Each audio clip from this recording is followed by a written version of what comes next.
Alright people, how are you? And welcome to yet another SNR, hashtag 2.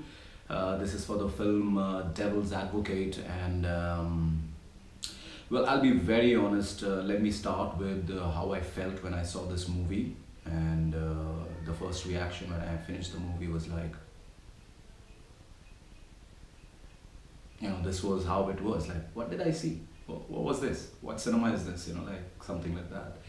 But then later on, as I made up my mind like about the film in a bad way, like the review and stuff, but then I said, let me give it a second thought. Let me go back again and check more. Why this cinema? What does it prove? Because I'll tell you why it had a like that, an expression like that, because I'm not a very big fan of when it comes to religious beliefs coming into the picture in cinema. It's like art should not be mixed with religion and dogma and all stuff, but it rose, it rose inside me, like, why not? Like, art is something which you create, and every creator has their own perception towards everything. And so this was like amazing when I thought about it again. So I took down some notes and rewrote all my feedback and what I studied as an actor from this, and a voiceover actor, because Al Pacino, he is an amazing actor with great control over speech, over diction, over timing, where to go high with the pitch, and there are so many things that like I learned from this film. So the second, when I reviewed it again, when I thought, no, let me not be biased with my own personal belief system of how a cinema should be and what a movie should be. Let me just take all that out, be a neutral person, a student, and just see that cinema in a brighter, perspective, like with an open mind. And I did, and let me tell you, it was an eye opener. The whole plot of the film revolves around one word, and which is vanity. Vanity. Yeah, that's the whole plot of the film. But how the director has, made the film, the movie, the whole screenplay, and the actors, everything, it's amazing. So I wrote down certain things which I would like to, read out to you guys, because I can't memorize all these things. I have a problem with memorizing a lot of things. I'm gonna get back into my, acting thing, where I start reading scripts and memorizing them, because it's very important to memorize the lines before you perform, because you get a lot of different, when you have the lines in your head, you know what you want to say, but you can move in different directions as an actor. So I thought, okay, so let me write it down, and I'm going to tell you about the film first. This film is like educational for everyone who is in the process of accumulating knowledge and studying cinema. It's very good to watch cinema like this, because first of all, it's related to dogma, but how a director puts in front of us, how he puts it in this era of where we live, how we live, and stuff like that.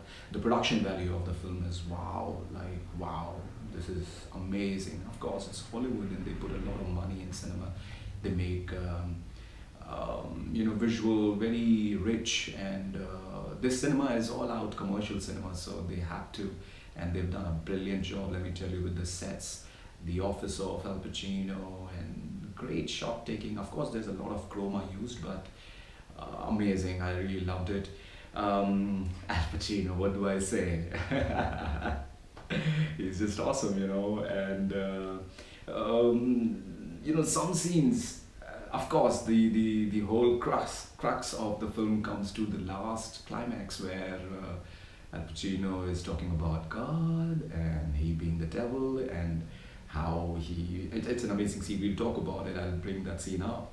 Keanu Reeves, wow, I'll be very honest. Initially, I thought it was a waste of time to have Keanu Reeves, because I'm a great fan of Keanu Reeves also. He's done amazing cinema, right from the days of Bill and Ted's Bogus Journey. And but later on, as I told you, I re-reviewed it, and I feel Keanu is so subtle. He's got this unique style, and he's a nice guy according to social media, of course, but I don't know him personally. but yet I would say he's done a fantastic job how to keep his emotions very subtle.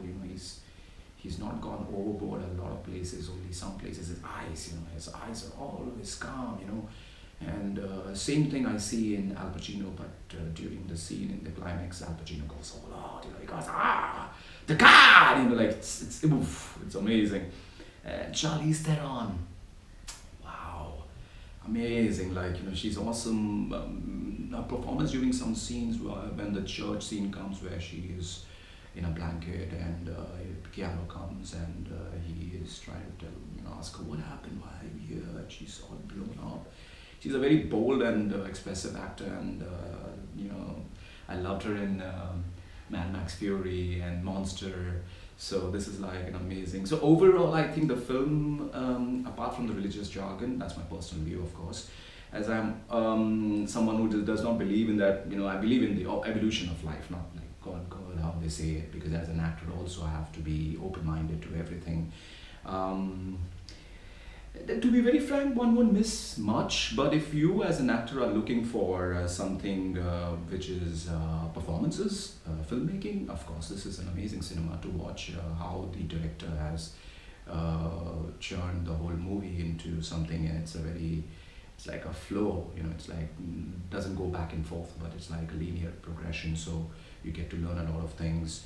What I learned as an actor, well, conviction from Al Pacino, of course, subtleness from Keanu Reeves, bareness with innocence from and confidence from Charlize Theron. This is like amazing. What I learned as a human, not to support cinema that involves religious dogmas, it just confuses us. But to be honest, I learned one thing from this film, that is free will.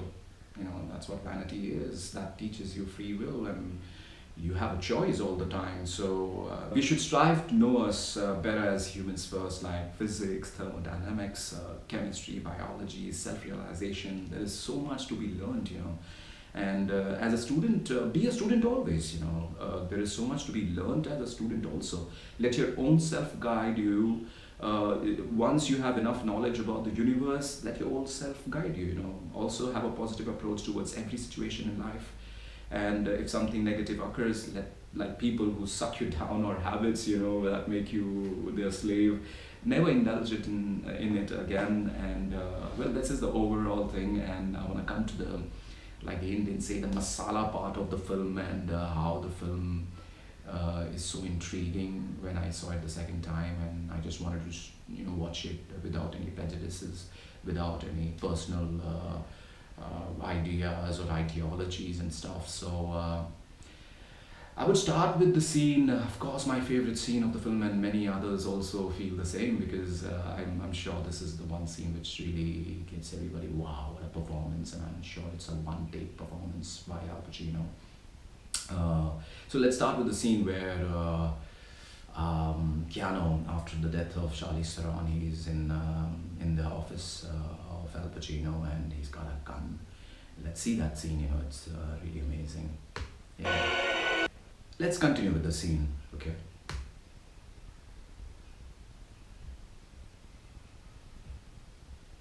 Well, I get lost in these performances. Let's talk about Al Pacino. Let's talk about how this actor is so amazingly subtle at times, loud at times, and you see any of his films, he's mad, and he has this thing. He's laughing up there. Like suddenly he goes up, and the audience like boom. You get a jolt of like, oh, what happened? What went on? It's amazing. And in this film, I find him very, after a certain point of the film, you try and understand, okay, this is actually, kind of a crazy thing happening. His wife is seeing things, Kevin is seeing things, and this guy is actually the devil. Really? I mean, you see in the mirror images of people deforming, and you don't believe that this is, it's like, could be a dream. But then in the end, you come to know it's a dream, it's a thought process. That, like in 5 minutes, this guy comes to know that, yeah, this is what I gotta do. So, Al Pacino, Can't say much about it. Just learned and learned and learned. It was, I watched his, especially these scenes in the end, I watched them on repeat, trying to, get a little bit, small gestures like, this line where he says, look, but don't touch. Touch, but don't taste. Taste. This thing, taste. Right? You can taste if you want. Taste, but don't swallow. All these small gestures, I think, comes with a person who actually is submitting to the character. So it comes naturally. It's like, might be a devil could go, look, but don't taste. Taste, but don't swallow.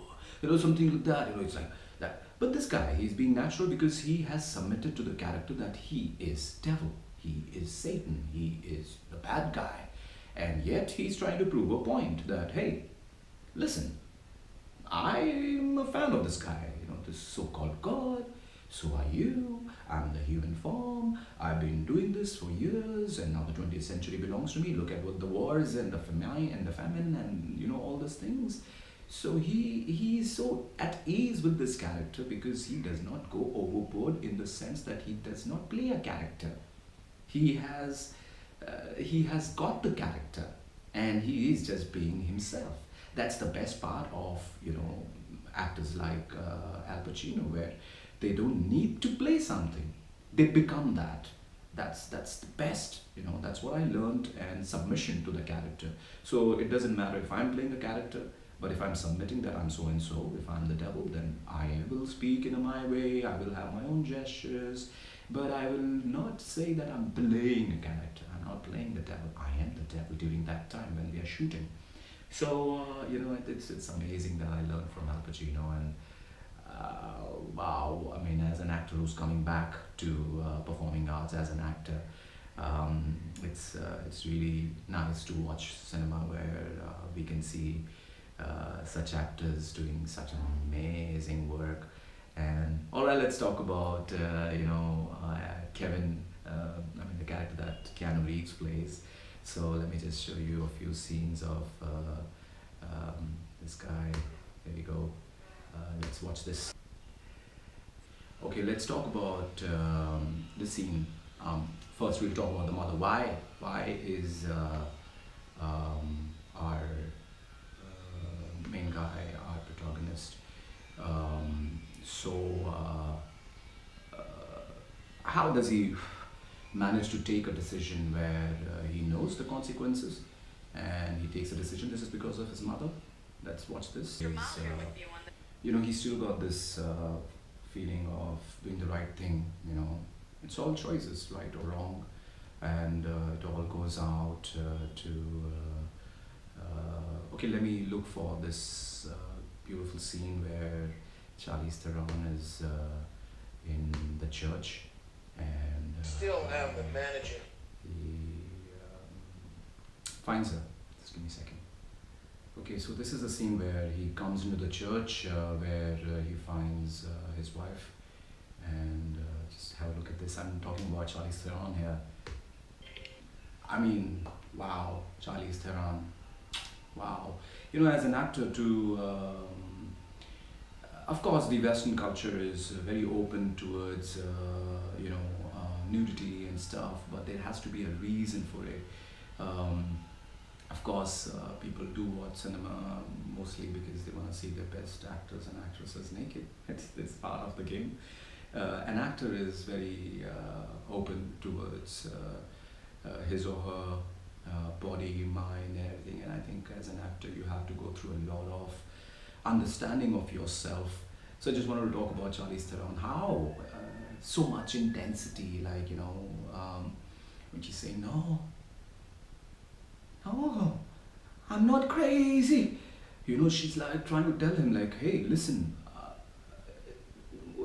believe me, like I'm not crazy. He was there and all that shit, And it is unbelievable because for the audience point of view also, they know that Milton was with him, with Kevin. And so anyway, let's come down to the conclusion of this review and study. And as an actor, I learned a lot of about performing arts, about submission, and about little minute things. And as far as a film is concerned, the film is a very simple plot about vanity, one word, but woven into a nice, beautiful film where small gestures, small scenes create how we can learn from cinema, and how we can incorporate that in our life.